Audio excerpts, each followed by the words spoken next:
Once upon a time in a bustling city lived a wealthy millionaire who was an avid collector of luxury cars. He had the latest models of the most expensive cars, all maintained by the best mechanics money could buy. But even with all his wealth and the best care for his cars, one day he found himself stranded by the side of the road when his prized possession, a sleek silver sports car, broke down. He called several high-end repair shops, but they were all fully booked, so he had no choice but to take it to a nearby mechanic. The millionaire was initially skeptical, but desperate times call for desperate measures. When the mechanic looked at the car, he couldn't help but shake his head. It was a complicated engine problem, and he didn't have the equipment to fix it. "Take it to a specialized shop," he told the millionaire, "but don't expect them to find the problem. Even the best mechanics struggle with this one." The millionaire thanked him anyway and drove off, frustrated and annoyed. He went from one repair shop to another, each one telling him the same thing.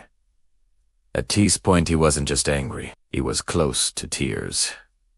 It was his favorite car after all. Finally, he stopped at a large garage with a sign that read open 24/7.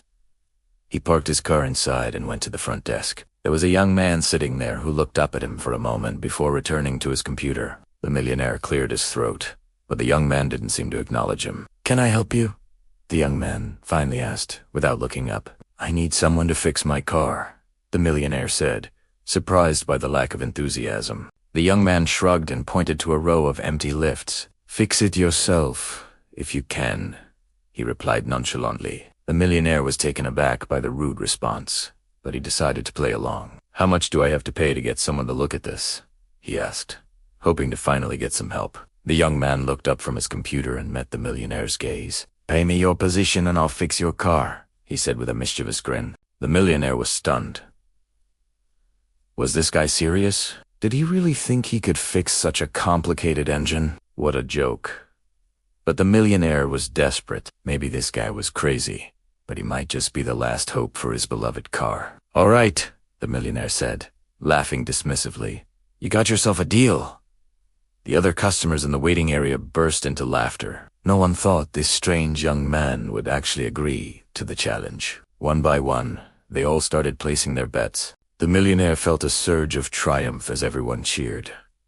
Finally, someone had taken up the challenge. Now he could watch with amusement as this fool tried and failed to fix his car. Then he'd laugh and drive away, leaving the poor guy with an even bigger loss. When everyone had placed their bets, the young man looked at the crowd, a playful smile on his face. "All right, let's begin," he said confidently. And with that, he disappeared into the labyrinth of tools and spare parts. The millionaire couldn't believe what he had just done. Had he really just given away his job to a random guy? What if this guy didn't know what he was doing? His anxiety was growing by the second, but he knew there was no turning back. He had made the bet, and now he had to wait. As the young man disappeared into the back of the garage, the millionaire saw a look of determination on his face. Something about the way he moved around the tools and spare parts was oddly familiar.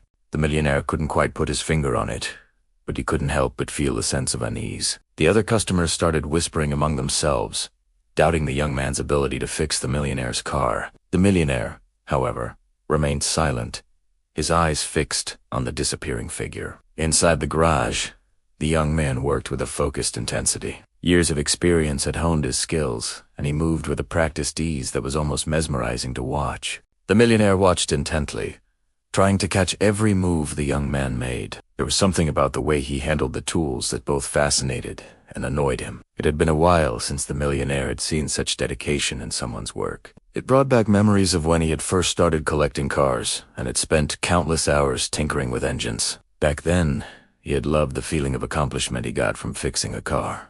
But over time, that passion had faded as his collection grew and he relied more on mechanics to maintain his vehicles. The sight of the young man working so intently on his car brought back those old feelings. But instead of excitement, the millionaire felt a growing sense of dread. He had never seen anyone diagnose a car so quickly and accurately. The young man seemed to know exactly where to look and what to check, and he did it all with such precision and ease. As the minutes turned into hours, the tension in the room grew thicker. The other customers were starting to get restless, and the millionaire could feel their eyes burning into his back. He knew that the outcome of this bet would not only determine the fate of his car, but also his pride and reputation. Just when the millionaire thought it couldn't get any worse, the young man came out from under the car and looked up at him with a triumphant grin. "Done," he said simply. The millionaire's heart skipped a beat. Could it be? Did he really fix the car? Before the millionaire could even respond, the young man got into the driver's seat and turned the key. The engine roared to life, and the car shot forward, leaving the rest of the customers in awe. The millionaire couldn't believe what he was seeing. The car, which had been giving him nothing but trouble for weeks, was now purring like a kitten. He rushed over to the driver's side window and stared at the young man in disbelief. The young man looked back at him, a knowing smile on his face. "So, do I get my job now?" he asked casually, as if nothing had happened. The millionaire was still in shock, but he knew he had lost the bet. With a heavy heart, he stepped out of the way and allowed the young man to drive the car out of the garage. As the crowd dispersed, the millionaire approached the young man and held out his hand. "I'm sorry about the bet," he said sincerely. "I didn't mean to disrespect you." "Congratulations on winning the bet," the millionaire said, extending his hand. The young man looked at it for a moment before shaking it. "No worries," he replied with a grin. "I know. You didn't mean it. Besides, it's all in a day's work for me."